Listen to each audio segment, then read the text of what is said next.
Hey, what's going on, guys? Just want to give you guys a little update here. Not really on price action itself, but about this gap situation on the CME futures.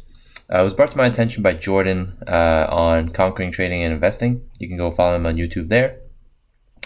He mentioned that there was this gap around this $53,000 region where, if I zoom in for you guys, price on December 3rd broke down, gap down here, and then tried to trade back up into this region, but didn't, left this little gap. If you guys can see here, left this little gap. And the argument was that this gap still has not been filled. I'm assuming he's talking about this gap here, but I guess I can see that where the argument can be made that it is filled already, and that this gap is done and over with. But I'm going to show you guys in a little bit that he might actually have a case there. And a lot of people are also concerned about the gaps that are beneath us. The first gap that I was looking at a few months back was the $33,000 gap. I kind of had an idea that if we were going to trade all the way down here, it kind of doesn't make sense to not fill this $33,000 gap. And eventually we went down here and we did close it. Now, I guess the next question is, we're still pretty far away from these gaps here. So are we going to fill these gaps? And from a technical standpoint, where are we standing now? So currently we are still chopping in the sideways range. Either some people are calling a bearish pennant or a bear flag. Some people are calling this a ending triangle to an Elliott wave pattern, which is a bottoming pattern. So it is still a little bit of a gray area here, and it's fair for people to be cautious. For me, you guys already know that I still think that we are still in this massive uptrend and consolidating with higher highs and higher lows, and that we will continue to trade in this range until one of these ranges break. Now, it is possible that we do close a candle in this range just to probably either grab liquidity or freak everybody out. But in terms of a technical picture, nothing really new so far. So back to the gaps. There's a gap here at 26,000, a gap here at 18,000-ish, and a gap here at around 9,500-ish. So a lot of people are expecting this gap to be closed at the $25,000 range. Also sitting on the weekly 200-week moving average, also sitting around there. So there's some confluence there. The picture would be a lot different if we do close here, but also would be a great buying opportunity. There is a correlation to the equity markets. So if the equity markets continue to move further down, it could be possible. These further down gaps though, I'm not too sure about. Some people are calling for sub 20,000. There's this tiny gap here that hasn't been filled, and there's also this tiny gap here. As you can see, it kind of came back, never really closed it. It's just super small too, so if I zoom in more, you can kind of see that it was never filled. So I really doubt the probabilities of coming back down to sub $10,000 levels, especially after we've made this massive breakout, breakaway gap after continuation gap after continuation gap. But never say never. So that's where I stand there. But I want to show you guys something different. Going back to Jordan's point there, I'm going to take you guys over to GBTC, and on GBTC you can see that the case is a little bit different. Okay, there is less volume on GBTC than futures, so I would take this with a grain of salt.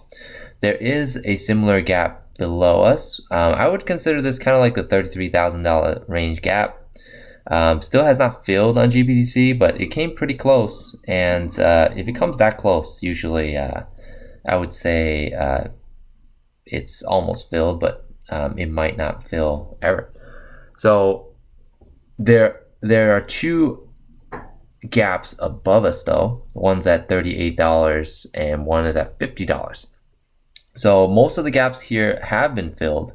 As you can see in the sideways consolidation, all these major gaps close pretty quickly, or the major gaps that do not get filled eventually do get filled. As you can see in this region here, we were able to fill this gap. Most gaps that have already occurred have been filled.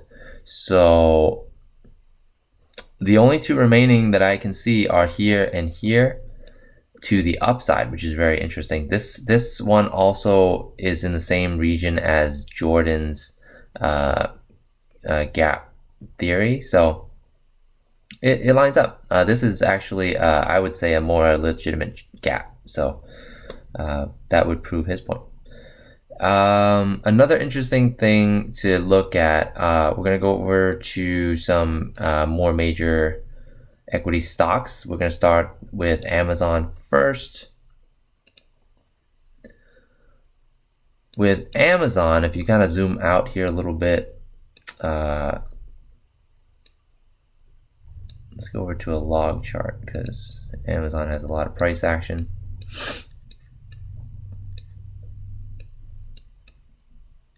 Okay, so as you can see, this here was a COVID crash, but ever since then we've been on this uptrend, and there are gaps that have never been filled. Okay, there's a gap here in 2017 of October that was never filled.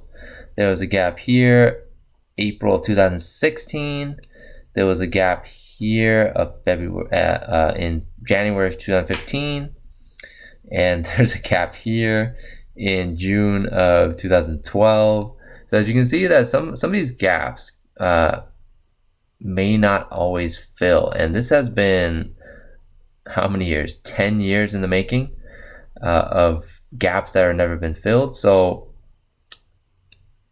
I would say it's safe to say that unless there's a major breakdown here and we drop 50% plus on the indices, it's safe to say that these will not get filled sometime soon.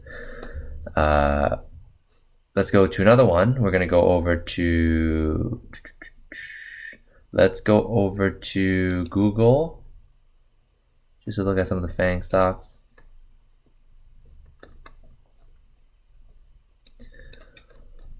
Now, if you go over to Google, Google, you can see that there was a major gap here back in May that wasn't quite filled. Then we went on this uptrend, kind of similar to the Bitcoin's parallel channel.